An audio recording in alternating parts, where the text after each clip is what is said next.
Chapter 3 of Thomas Merton's Thoughts in Solitude, Part 2. In our age, everything has to be a problem. Ours is a time of anxiety because we have willed it to be so. Our anxiety is not imposed on us by force from outside. We impose it on our world and upon one another from within ourselves.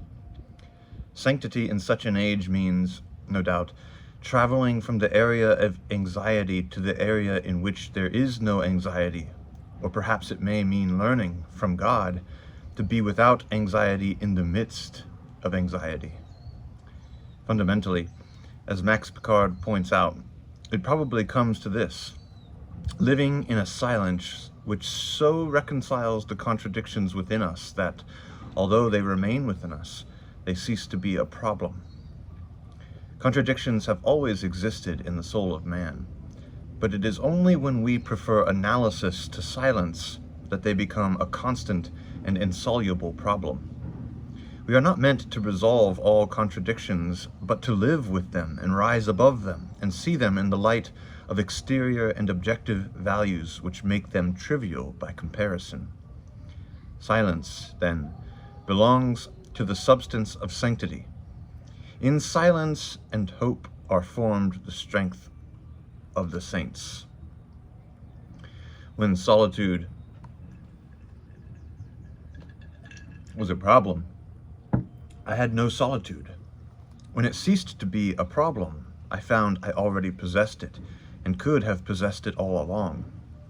Yet still it was a problem because I knew, after all, that a merely subjective and inward solitude, the fruit of an effort at interiorization, would never be enough. Solitude has to be objective and concrete.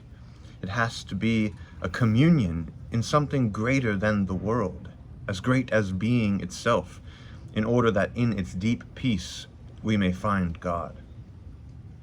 We put words between ourselves and things. Even God has become another conceptual unreality in a no-man's land of language that no longer serves as a means of communion with reality. The solitary life, being silent, clears away the smokescreen of words that man has laid down between his mind and things. In solitude we remain face to face with the naked being of things, and yet we find that the nakedness of reality which we have feared is neither a matter of terror nor for shame. It is clothed in the friendly communion of silence, and this silence is related to love.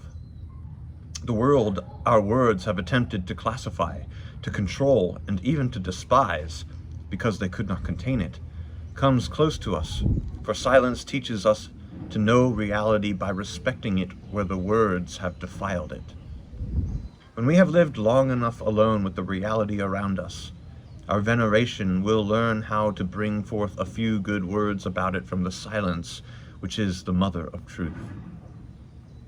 Words stand between silence and silence, between the silence of things and the silence of our own being, between the silence of the world and the silence of God.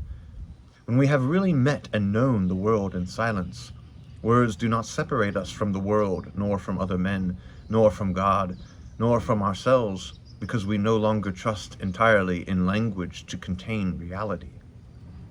Truth rises from the silence of being to the quiet, tremendous presence of the Word. Then, sinking again into silence, the truth of words bears us down into the silence of God. Or rather, God rises up out of the sea like a treasure in the waves, and when language recedes, his brightness remains on the shores of our own being.